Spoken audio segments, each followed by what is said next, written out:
Qué bendición verlos, mis hermanos. Amén. Gracias por las sillas que están llenas y por las que tienen ángeles sentados ahí. Aleluya. Bendito sea Dios. Amén. O sea que nos vamos a ir gozando con el fruto del Espíritu.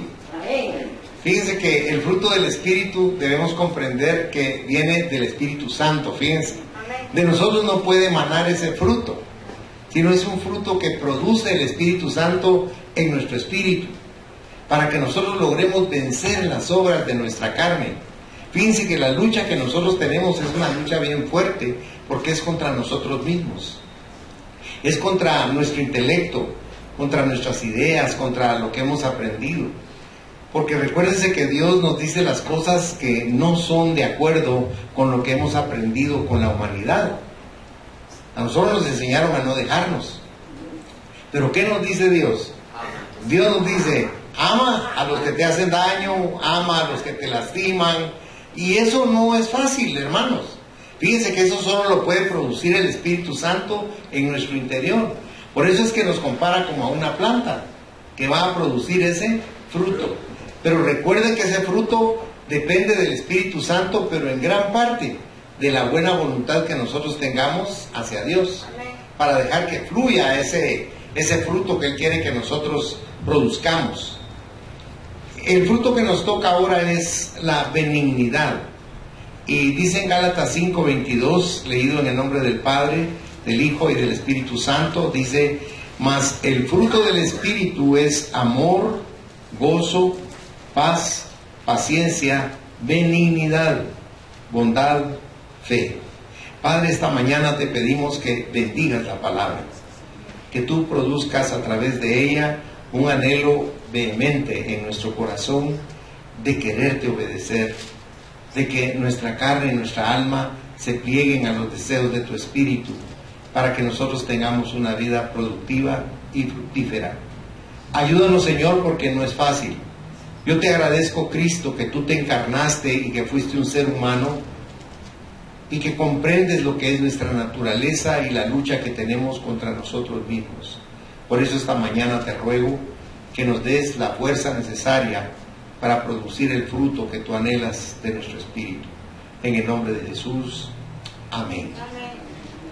La palabra griega de la cual se traduce benignidad es Crestotes, y tiene que ver con la consideración tierna hacia los demás. Fíjense qué bonito, ¿verdad? Tener una consideración con ternura hacia los demás. Y de los 3 puntos que vamos a ver, el primero esta mañana es manifestar bondad hacia el prójimo o el próximo.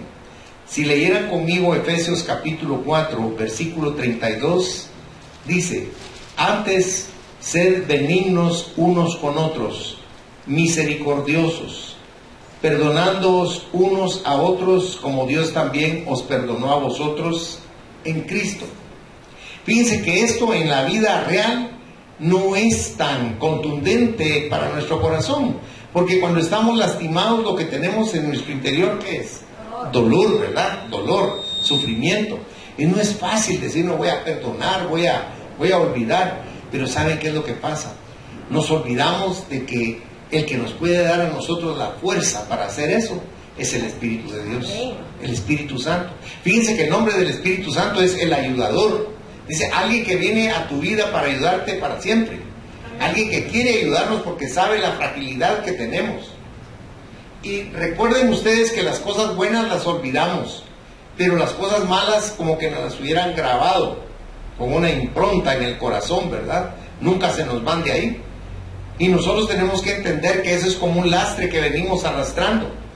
Fíjense que la verdadera liberación, a mí me decían en una reunión, en una oportunidad: usted se ha dedicado a liberación de personas endemoniadas, ¿y cuál es la clave?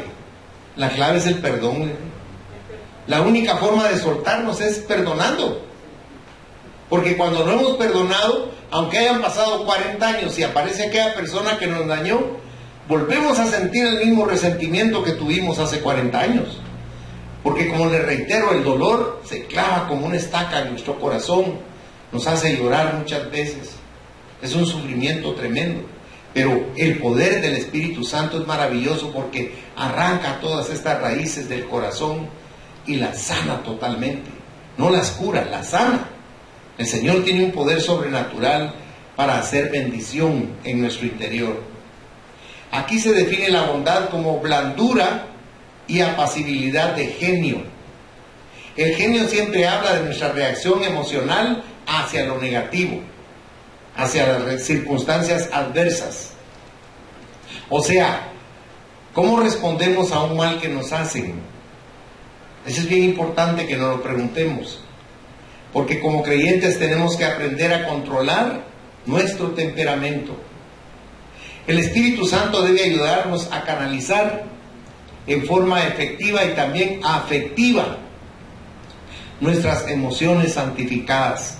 Fíjense que a veces uno no haya cómo cambiar esas cosas que están en uno, porque a veces, fíjense que nos han lastimado y como que de adrede vuelven y nos lastiman en el mismo lugar. Como dicen, nos está lloviendo sobre mojado. Pero allí es cuando le clamamos al Espíritu Santo y pasa algo sobrenatural, fíjense. El Espíritu Santo produce perdón en nuestro interior. Y al perdonar, ese dolor que nos producen se va de nuestro interior. Porque Dios nos quiere sanos. Él nos quiere sanar, fíjense. Él quiere sanar el interior de nuestro corazón, que es donde más heridas y lastimaduras tenemos. La personalidad es uno de los principales vehículos en la comunicación y en las relaciones interpersonales también.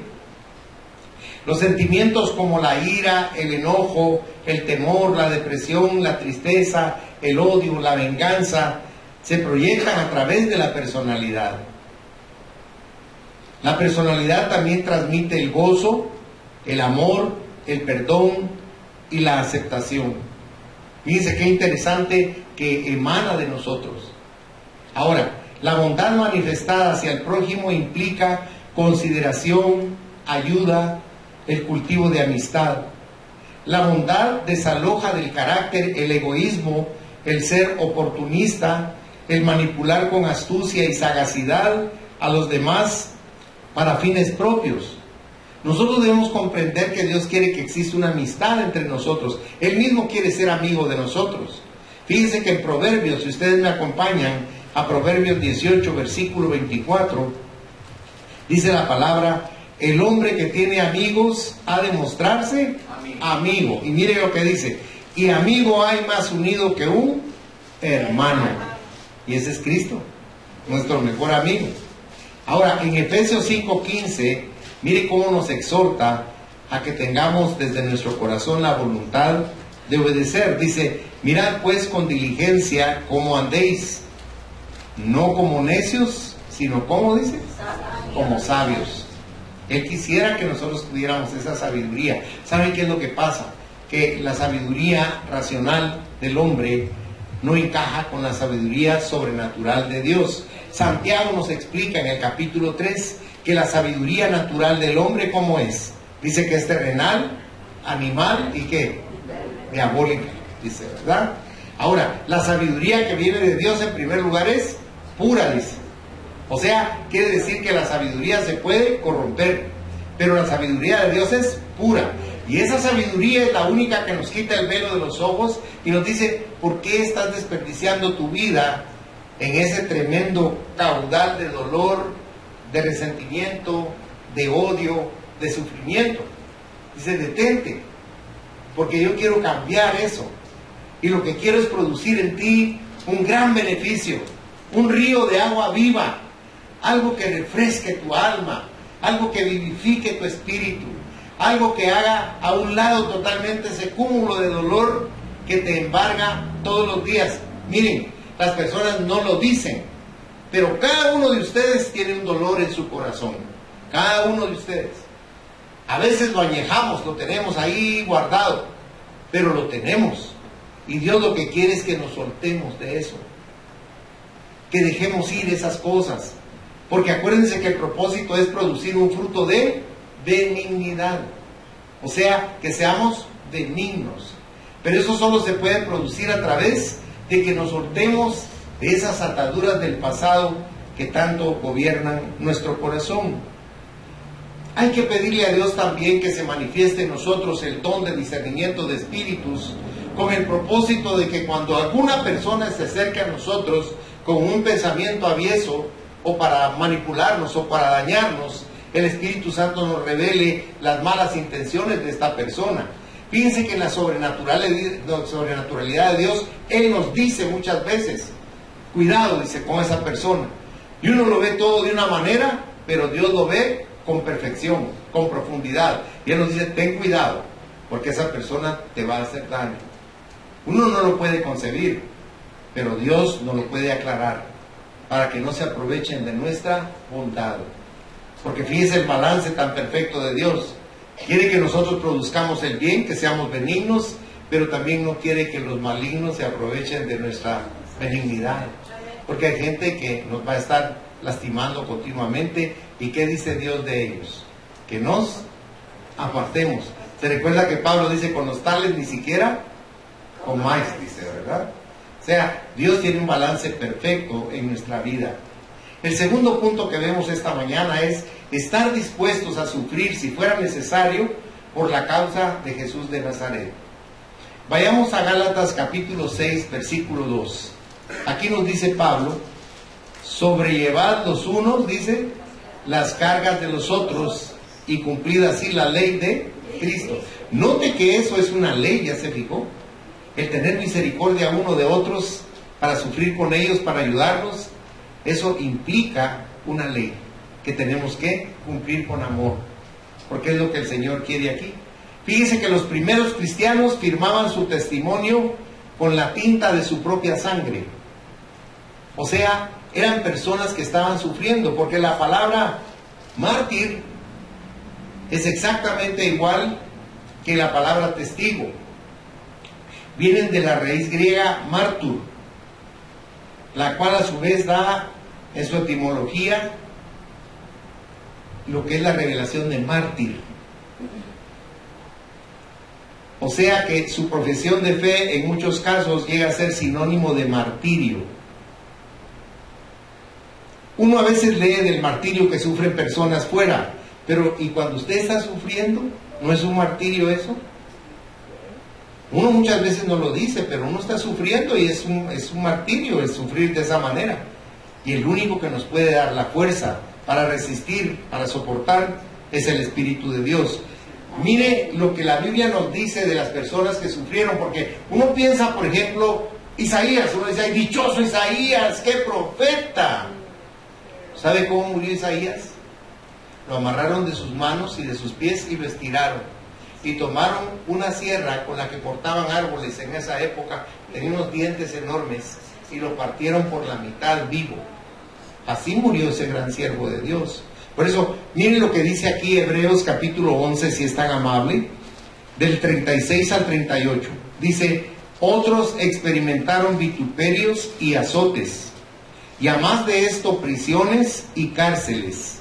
Fueron apedreados, aserrados, puestos a prueba, muertos a filo de espada, anduvieron de acá para allá, cubiertos de pieles de ovejas y de cabras, pobres, angustiados, maltratados, de los cuales el mundo no era digno, errando por los desiertos, por los montes, por las cuevas y por las cavernas de la tierra.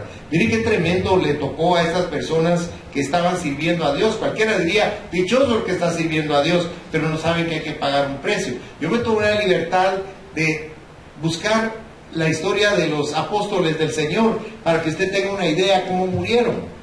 Porque uno dice, ay, los 12 apóstoles, y a veces hasta los critica uno por sus defectos. Pero ¿cómo murieron? Jacobo murió decapitado por órdenes del rey Herodes. Eso está en Hechos 12, versículo 2. Pedro se supone que sufrió el martirio de cabeza, que él pidió que no podía morir igual que su Señor, y lo crucificaron, pero de cabeza. Y él era un hombre ya grande, fíjense. Sin embargo, él sufrió con gozo el martirio que le dieron por amor a Jesucristo. Piense hasta dónde puede llegar la convicción, la fe y el amor nuestro hacia Dios para soportar ese tipo de cosas como las que Pedro tuvo que sufrir. Andrés, el hermano de Pedro, al llegar a Edesa en Mesopotamia, en un viaje misionero, fue crucificado en una cruz, cuyos dos extremos estaban transversalmente elevados de la tierra, y aquí se origina la cruz de Andrés, que en realidad es una X. Así lo crucificaron a Andrés. San Marcos murió arrastrado por el pueblo de Alejandría en la fiesta dedicada a su ídolo máximo. Santiago, el hijo de Zebedeo, fue decapitado a espada en Jerusalén por orden del rey Agripa en el año 44 después de Cristo. Juan, el discípulo de Jesús, enfrentó el martirio cuando fue hervido en un enorme caldero de aceite durante una ola de persecución en Roma. O sea que Juan era un anciano y lo tomaron de los brazos desnudo y lo amarraron, y en un gran caldero que estaba hirviendo de aceite, ahí lo metieron. Pero fíjense que se asombraron porque cuando lo sacaron no tenía una quemadura. Entonces el emperador furioso lo mandó que fuera a la isla donde explotaban las minas, en Patmos, una isla agreste, no tiene vegetación, y ahí fue donde estuvo este anciano, y de ahí salió y se fue a Turquía, y él murió de muerte natural. Es el único de los apóstoles que se sabe que murió de una manera pacífica, pero sufrió, como le reitero, esa tortura del aceite hirviendo. Felipe fue azotado, puesto en prisión y después crucificado en Asia Menor en el año 54. Bartolomé fue el primer ministro en la India, tradujo el Evangelio al hindú, propagándola por aquel país. Murió crucificado por un grupo de fanáticos idólatras. Tomás, llamado también el Dídimo, predicó el Evangelio en Partia y también en la India, donde debido al enojo de los sacerdotes paganos fue atravesado con una lanza. Lucas, el médico griego que escribió el Evangelio y el libro de los Hechos, fue colgado de un olivo en Grecia por los sacerdotes idólatras. Mateo fue atravesado con una lanza en Nadabeo, Etiopía, en el año 60 después de Cristo. Santiago, el hijo de Alfeo, fue crucificado en Egipto. Santiago el Justo, según un historiador del siglo II, fue arrojado por los fariseos desde el pináculo y después muerto a garrotazos, mientras él de rodillas hacía oraciones por sus verdugos. Judas, también llamado Judas Ledeo o Tadeo, fue crucificado en Edesa, Mesopotamia, en el año 72 después de Cristo. Simón, no se registra su fallecimiento. Él fue un líder guerrillero de los celotes que peleaban contra Roma en Judea. Judas Iscariote murió ahorcado después de traicionar a Jesús. Matías, el escogido para tomar el lugar de Judas, fue apedreado en Jerusalén y después decapitado. Pablo, al llegar a Roma en su viaje de prisionero, fue capturado por orden de Nerón y después fue decapitado. El compromiso de anunciar la buena nueva a los pobres, el ser como el Jesús de los evangelios, el acompañar militantemente al pueblo de Cristo en sus luchas y esperanzas, ha generado toda una ola de represión y muerte. Sin embargo, la muerte no es el fin de los cristianos, gloria a Dios, sino que la muerte se convierte en semilla interminable cuando hay un pueblo detrás. Como dijo el apóstol Pablo, morir en Cristo es vivir. O como lo profetizó Monseñor Romero en El Salvador, si me matan, resucitaré en el pueblo salvadoreño, dijo. Y lo mataron por servir a Cristo. Pero ¿saben qué? Él está vivo con el Señor. Amén. Alabado sea el Cristo de la gloria por la gente que da su vida de esa manera tan desinteresada. Porque manifiestan la benignidad, ese fruto maravilloso que tienen en su interior. ¿Saben qué nos dice Jesús a nosotros cuando nos toca sufrir tanto? Nos da un consejo.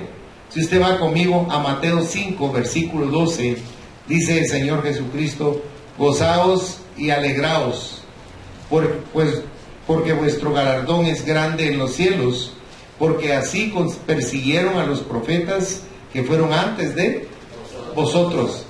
O sea que a nosotros nos toca también tener que enfrentar este tipo de situaciones. Y tercero y último de nuestro mensaje esta mañana es cómo cultivar el fruto de la benignidad. Y para eso yo le invito a que lea conmigo Mateo 11, versículo 29. Mire lo que nos dice Jesús aquí. Llevad mi yugo sobre vosotros y aprended de mí, que soy manso y humilde de corazón, y hallaréis descanso para vuestras almas. O sea, el consejo no es muy grato, ¿verdad? No es muy invitador, pero Dios sabe por qué nos está diciendo esto. Él sabe el final, nosotros no. Y siempre el final para los hijos de Dios es precioso. Mire, es agradable ser importante, pero es más importante ser agradable, ¿verdad? De ahí viene la palabra amable. Cuando una persona es cortés con uno le dice, ay, gracias, muy amable. Pero amable quiere decir una persona que es fácil de amar. Ahora pregúntese usted, ¿seré yo fácil de amar? Porque Jesús era fácil de amar, fíjense. Jesús era fácil de amar. Cualquiera que conocía a Jesús se enamoraba de él y quería estar con él, pero ¿saben qué? De él emanaba el fruto completo del Espíritu Santo. No tenía que abrir mucho la boca Jesús. La gente lo veía y trataba con él y sentía una atracción profunda por él, porque con Jesucristo el Espíritu nuestro vive nuevamente, y la gente que estaba con él vivificaba su espíritu y sentía ese imán hacia él, ir tras de él. Note que estamos hablando de gente que tenía una religión, practicaba una religión, pero ¿sabe qué? Cuando conoció a Dios, no es que dejara su religión, sino que comprendió la religión. Comprendió que es una relación la que tenemos que tener con Dios. Mire, cuando usted está solo en un lugar, cuando usted está en su cama y usted está durmiendo o va a dormir, a veces le entran pensamientos en su mente. Procure hablar con Dios en esos momentos. Un hermano me dijo una vez a mí, mire pastor, me dijo, ¿será pecado si yo le hablo a Dios acostado? Háblele acostado, parado, manejando, como usted quiera, pero háblele. Porque Él lo está esperando, eso es lo que Dios quiere. Que Él sea una realidad en usted, que usted pueda verlo como una realidad, que usted pueda comunicarse con Él, que usted pueda comprender que todo el bien que puede emanar de usted, viene de Él hacia usted. Por eso Él quiere entrar en nosotros, para que fluya de nosotros lo mejor de nosotros, no lo peor, no lo feo, sino lo excelente que tenemos dentro de nosotros. Miren, hermanos, dentro de nosotros hay cosas maravillosas. Somos un universo, hermanos. Y Dios entresaca lo mejor de nosotros para que fluya, para bendecir a las demás personas. Tal vez a nosotros ni nos pasa eso por la cabeza, pero Dios sí lo tiene. Por eso este término crestotes implica afabilidad, implica también agrado, amabilidad. O sea, ser benigno tiene que tener esas características. Y lograremos ser benignos practicando estos 4 consejos que nos da la Biblia y que yo le quiero compartir. El primero es, nunca menoscabe a otros, nunca menosprecie a otras personas. Mire más allá de esa pared física de su prójimo y vea a esa persona espiritual que habita en esa personalidad humana. En otros veremos aquello que queremos ver, lo bueno o lo malo. Pero cuando vemos a una persona, ¿qué queremos ver en ella? Eso es bien importante que nos lo preguntemos. Si usted lee conmigo en 1 Corintios 9, versículos del 19 al 23, pongan atención, mire lo que dice aquí Pablo, porque es un buen consejo. Por lo cual, siendo libre de todos, mire cómo está declarando él que él es libre de todos, me he hecho siervo de todos para ganar a mayor número. Me he hecho a los judíos como judío para ganar a los judíos, a los que están sujetos a la ley, aunque yo no esté sujeto a la ley, como sujeto a la ley, para ganar a los que están sujetos a la ley. A los que están sin ley, como si yo estuviera sin ley, no estando yo sin ley de Dios, sino bajo la ley de Cristo. para ganar a los que están sin ley. Me he hecho débil a los débiles, para ganar a los débiles. A todos me he hecho de todo, para que de todos modos salve a algunos. Y esto hago por causa del Evangelio, para hacerme copartícipe de él. Miren qué actitud tan positiva la de Pablo y tan encomiable para nosotros, para nuestro futuro. El segundo consejo es: esté siempre dispuesto a ayudar a otros. No lo hagamos por interés personal. Creamos que cuando ayudamos a otra persona, estamos siendo un instrumento de Jesucristo para ayudar a esa persona. Una manera de ayudar a otro por medio del ministerio cristiano es el pastorado. Aquí podemos nosotros servir a muchas personas y Dios nos ha dado el privilegio de poderlo hacer, hermanos. Dios es bueno, fíjense, porque ¿quiénes somos nosotros para que nos dé ese privilegio? Pero sin embargo, nosotros aquí nunca lo decimos desde el púlpito porque no es esa la función. Jesucristo dijo: no sepa tu izquierda lo que hace la derecha. Pero sí le quiero decir, sin entrar en detalles, que nosotros tenemos el privilegio de poder servir a otras personas que están en necesidad, que están en afrenta, en sufrimiento, en dolor, y Dios nos permite hacerlo. También con gente que tiene necesidad de comer, porque hay gente que no tiene que comer, y Dios nos permite también hasta eso, poderles compartir algo. Y eso viene de Dios, no viene de nosotros, hermanos. Nosotros no somos mejor que nadie, somos seres humanos, pero que hemos dejado que el fluir del poder de la palabra de Dios vaya cambiando, transformando nuestra forma de ser, para que comprendamos que somos útiles para Dios. ¿Por qué le digo esto? Porque si usted lee en su casa Mateo 25, ahí está hablando que cuando el Señor regrese va a apartar a las personas, va a poner a las que son sus ovejas y a los que son cabritos. Y le van a decir: ¿por qué somos tus ovejas?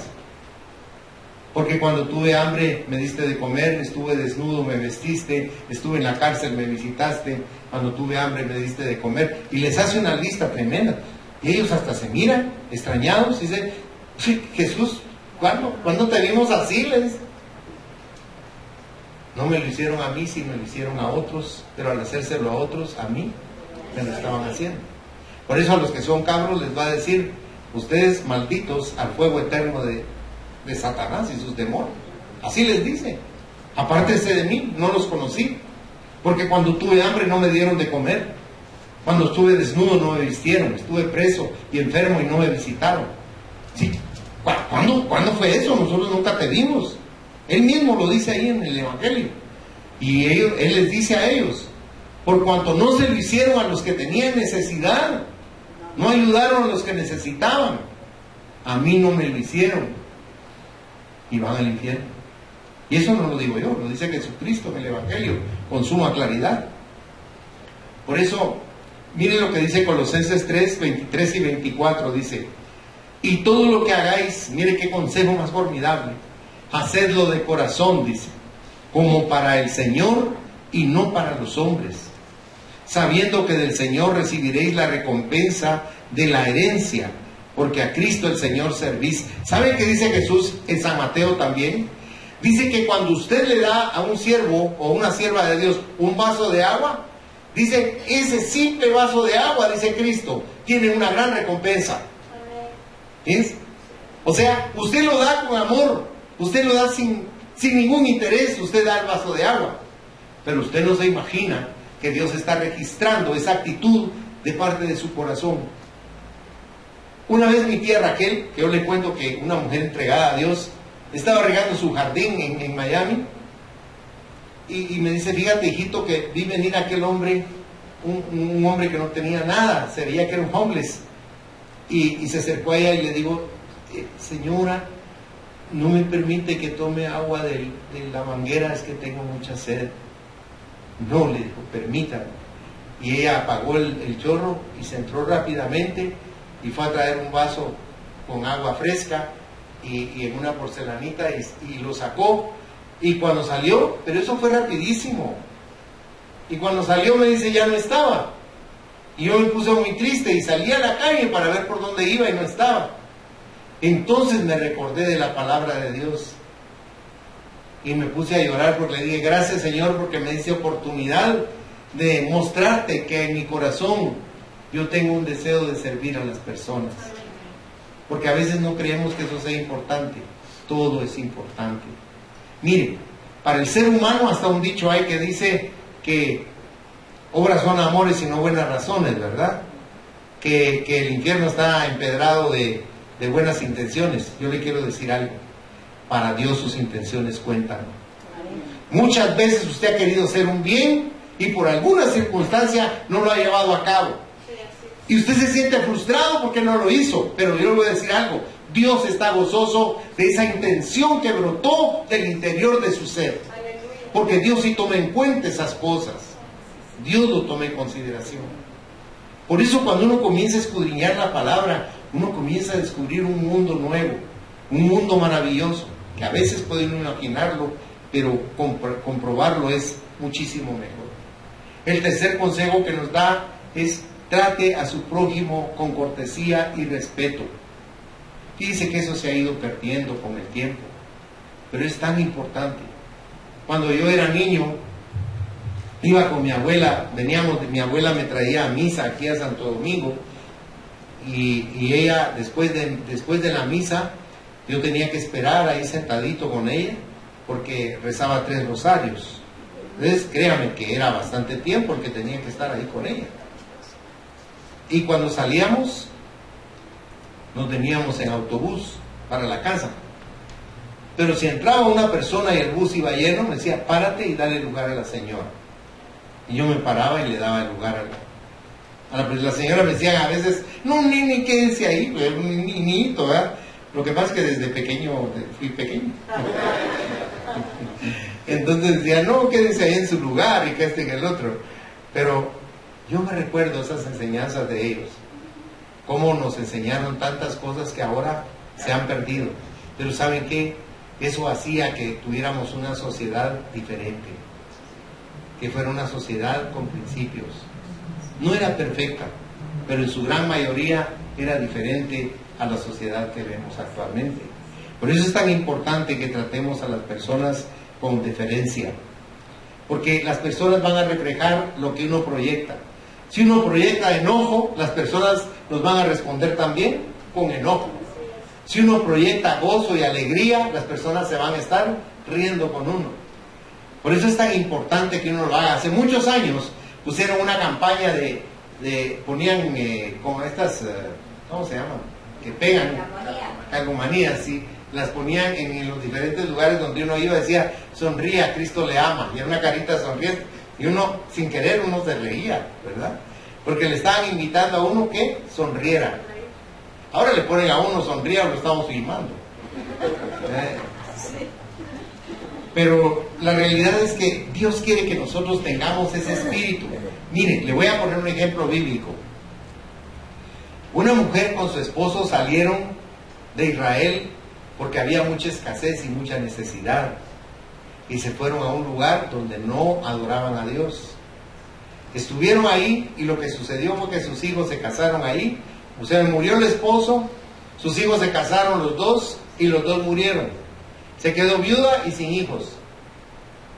Y las dos nueras que tenían, una de ellas la dejó, pero la otra no la dejó. La otra era benigna, se llamaba Ruth. En el libro de Ruth, si usted pudiera ver, en el capítulo 1, mire lo que dicen los versículos 16 y 17, porque Noemí le está diciendo, apártate de mí, déjame, ¿para qué te vas a ir conmigo? No tengo más hijos. Pero mire la respuesta de Ruth, dice, respondió Ruth, no me ruegues que te deje y me aparte de ti, porque a donde quiera que tú fueres iré yo, y donde quiera que vivieres, viviré. Tu pueblo será mi pueblo, y tu Dios mi Dios. Donde tú murieres, moriré yo, y ahí seré sepultado. Así me haga Jehová y aún me añada, que solo la muerte hará separación entre nosotras. Imagínense que un yerno o una nuera le diga a uno eso. Es formidable, es una actitud como la que estamos viendo. Tratar a las demás personas como queremos que nos traten. Y el último consejo es, nunca echen cara a los favores. ¿Se recuerda que hemos leído que lo hagamos todo como para Dios? En la naturaleza del ser humano campea la ingratitud. Nunca le van a agradecer a usted los favores. Convénzase de eso, por favor. Eso es algo extrañísimo. Que haya una persona agradecida es sumamente raro, es muy escaso. Pero Dios nos quiere enseñar que hagamos las cosas no para que nos las agradezcan. Porque si estamos pendientes de la gratitud de los demás, nos vamos a llenar de amargura y de dolor. Porque la gente no va a ser agradecida. Pero ¿saben qué? Le reitero, todo lo que usted hace, Dios sí se lo va a compensar. Porque a Él no se le pasa nada. Y si no me cree, en Apocalipsis 21, cuando habla del gran trono blanco, ahí dice, y fueron abiertos los libros. Porque Dios tiene registro de todas esas cosas. Porque en ustedes hay una bondad tremenda. Cada uno de ustedes ha hecho cosas buenas, ha hecho cosas encomiables, ha tenido generosidad en su corazón, ha abierto su mano para ayudar a otras personas. Y eso, por favor, no crean que se queda así. Dios lo toma en consideración. Y Dios toma en consideración todo, lo grande, lo mediano, lo pequeño. Porque lo que Él ve es la intención, valga la redundancia. No ve el volumen del favor. Cada vez que usted hace un bien, sepa que se lo está haciendo a Dios y que Dios se va a agradar de ello. Por eso es tan importante tener el fruto de la benignidad. Cierren sus ojos, por favor. En conclusión, hemos olvidado el ser misericordiosos como Jesucristo para traer a otros a la salvación y a la vida eterna con nuestra benignidad. Por eso esta mañana, Padre eterno, nosotros queremos pedirte con humildad, con un corazón sincero, que por favor nos llenes de este fruto maravilloso de la benignidad. Te pedimos en esta mañana que nos ayudes a ser benignos, que nos ayudes a tener generosidad en nuestro corazón para ayudar a las personas necesitadas. Te pido que nos ayudes a tratar a los demás como nos gustaría que nos trataran. Te ruego que nos ayudes a sanar nuestro corazón, echando fuera todo ese lastre de malos recuerdos que nos causan resentimiento y dolor. Y yo te pido esta mañana, Espíritu Santo, que si alguien aquí está padeciendo dolor en su corazón, que si alguien aquí tiene un corazón lastimado y sangrante, yo te pido, Espíritu Santo, que le dé respaldo a la predicación y a mis palabras, para que en esta mañana tú entres en esa persona o en las personas que lo necesiten y llegues a ese corazón y pases tu mano divina por él y lo sanes de todo el dolor, de todo el sufrimiento, de esas heridas sangrantes. Por favor, Espíritu Santo, te necesitamos tanto todos nosotros, no solo los que están heridos del corazón, todos te necesitamos, porque conocemos la vida humanamente, pero la vida espiritual es nueva. Tú nos la tienes que enseñar, tú nos la tienes que mostrar, para que comprendamos que no solo de lo material vamos a vivir, sino que hay un sentido de vida más profundo, un sentido de vida espiritual, que tiene que fluir de nuestra vida natural a través del nuevo nacimiento. Te pido, Señor, que nos bendigas con tu presencia en esta mañana. Yo sé que aquí hay personas que te necesitan. Yo sé que aquí hay personas que están anhelantes de ti, como esas personas que están en un desierto y no han bebido agua por 3 días. Así están sedientos de ti, mi Señor. Yo te pido en esta mañana que tú derrames un caudal del agua bendita de tu bendición, de tu amor, de tu misericordia, de tu bondad, de tu prodigalidad, del amor intenso que sientes por nosotros. Refréscanos, Espíritu Santo. En el nombre de Jesús te lo pido. Que salgamos de este lugar diferentes, no como entramos. Que nos llenes de esperanza, Señor, la esperanza que no avergüenza. Porque el hombre no cumple su palabra, pero tú siempre la cumples, Señor. Y nosotros por eso confiamos en ti y no en brazo de hombre. Por eso, Padre, te ruego que esta mañana se manifieste ese poder sobrenatural de tu presencia, Espíritu Santo, porque no te podemos tocar ni te podemos ver, pero sí podemos sentir en nuestra alma la presencia tuya, llenando ese vacío tremendo que tenemos los seres humanos, llenando de esperanza nuestra tristeza y nuestra frustración, llenando de fortaleza la fragilidad de nuestro corazón, llenando de amor nuestra vida, porque solo tú lo puedes hacer, Señor. A veces sentimos un vacío tan grande o nos falta alguien y solo tú puedes llenar ese espacio. Por eso yo te pido en esta mañana que se ponga de manifiesto el poder de tu amor, de tu fortaleza, de tu misericordia, de tu empatía por nosotros. Abre las ventanas de los cielos y derrama esa bendición que es abundante a través de la lluvia de sanidad que fluye del trono de tu gracia. Bendice cada vida y cada corazón que te está necesitando en esta mañana. Yo lo siento en mi interior. Por eso no he concluido, Señor. Porque hay personas que necesitan sentirte. Y yo te imploro que ellos puedan percibir tu presencia. Que puedan sentir ese aire refrescante que viene de ti para su interior. Que no es algo natural, sino es sobrenatural. Clamamos a ti porque nos invitas a hacerlo, para enseñarnos cosas grandes y ocultas que nosotros no hemos conocido. Y esta mañana necesitamos conocer esas cosas grandes y ocultas. Por eso yo te ruego con toda reverencia, con toda santidad, Espíritu Santo, derrámate sobre cada uno de los presentes. Te lo imploro y te lo suplico en el nombre precioso de Jesús. Señor, yo te doy gracias por la vida de cada uno de los presentes. Yo te doy gracias por sus corazones, por sus vidas, por sus familias. Y te pido que ellos puedan sentir tu presencia, tu calidez, que los arropes en tus brazos de amor, que se sientan fortalecidos en su interior por esa presencia sobrenatural tuya. Y que al salir de este lugar no olviden, Señor, el infinito amor que tú sientes y les das a cada uno de ellos. Yo los bendigo como tu ministro, como tu sacerdote. Los bendigo con amor, en el nombre del Padre, del Hijo y del Espíritu Santo. Y te pido que en el nombre de Jesús les dé, Señor, el manto de gozo en sus vidas.